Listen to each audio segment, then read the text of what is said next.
The Suez Canal, storm center of controversy for weeks, now becomes a cause of war in a lightning sequence of diplomatic and military moves.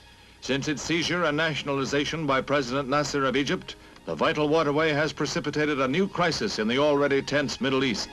Crack French units are embarked at Marseille, bound for a joint staging area with Great Britain on Cyprus, less than an hour's flight from Egyptian ports, where they are prepared for seizure of the canal by force.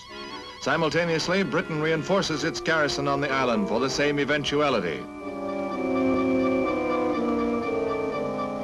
A naval concentration in the eastern Mediterranean strengthens the military buildup, even as Israel, in a lightning attack, thrusts deep into Egypt to the vicinity of the canal.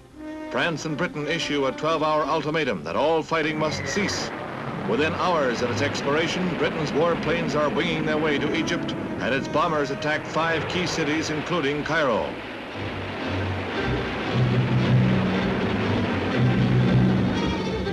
Following a Security Council veto by Britain and France of a United States motion for a ceasefire, President Eisenhower, after consultation with Secretary of State Dulles, makes a firm declaration of United States policy. The United States was not consulted in any way about any phase of these actions, nor were we informed of them in advance. In the circumstances I have described, there will be no United States involvement in these present hostilities. I therefore have no plan to call the Congress in special session. Of course, we shall continue to keep in contact with congressional leaders of both parties. It is our hope and intent that this matter will be brought before the United Nations General Assembly. There, with no veto operating, the opinion of the world can be brought to bear in our quest for a just end to this tormenting problem. In the past, the United Nations has proved able to find a way to end bloodshed. We believe it can and that it will do so again. The whole question is brought before an emergency session of the General Assembly, where it faces the bar of world opinion.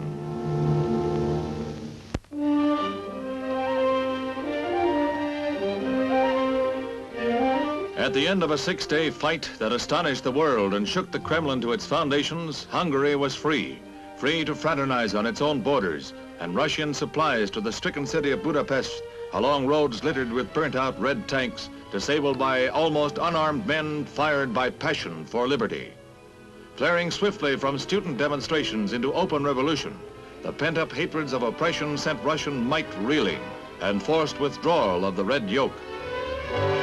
But even as these scenes were recorded, rumors flared of the re-entry of Russian forces and new fighting. The beautiful city of Budapest, scarred by conflict, again faces a Russian onslaught even before the debris of the fight for freedom is cleared from the streets. In startling developments, Hungary broke with the satellite Warsaw Pact military alliance, announced neutrality, and pleaded for priority on the United Nations agenda. Then word came that Russian forces were massing and all communication with the West was cut off. Hungary's newfound freedom is menaced before the martyrs of revolution go to their rest.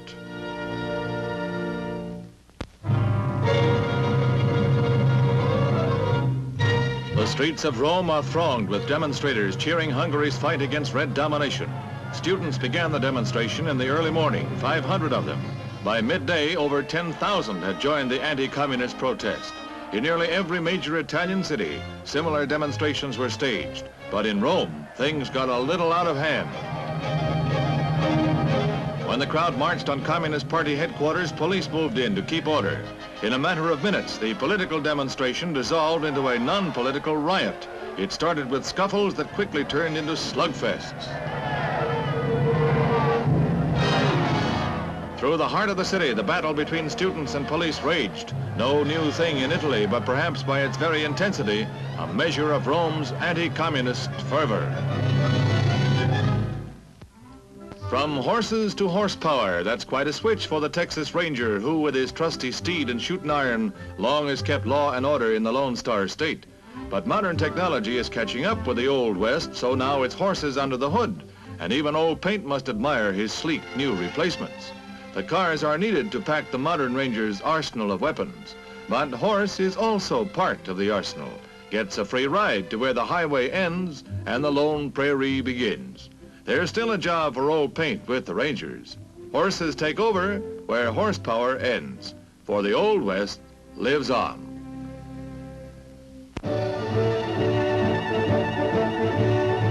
A thrill-packed opening for the 68th National Horse Show at Madison Square Garden. Track riders of 5 nations competing on a grueling 10-jump course for the Goodwill Challenge Trophy. Perfect rides send 4 out of 15 into the jump-off. 1 from Mexico and Era, 2 from Chile's team. Canada and the United States both eliminated.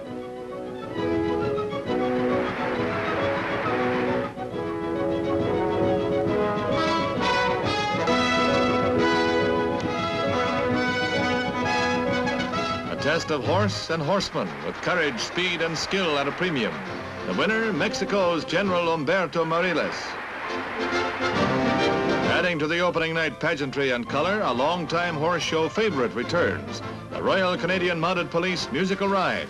32 Mounties on matched brown steeds in a brilliant display of precision riding. For lovers of spectacle and fine horse flesh, the event of the year.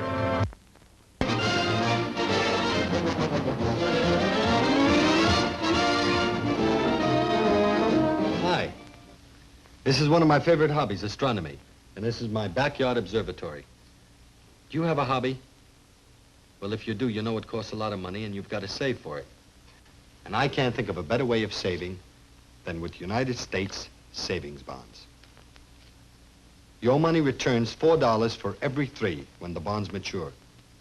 Janet and I have made it a regular family habit. In fact, we've started our young daughter, Kelly Lee, with a $100 bond. That's how it is with most families. The kids start by buying savings stamps at schools. The older ones with jobs invest a little each month. Mothers and fathers can buy them regularly, either at the bank or through the payroll savings plan. Does your family have the bond buying habit? I hope so. Remember, you get back $4 for every 3 when the bonds mature. So why don't you all go out and buy a big stack full, huh?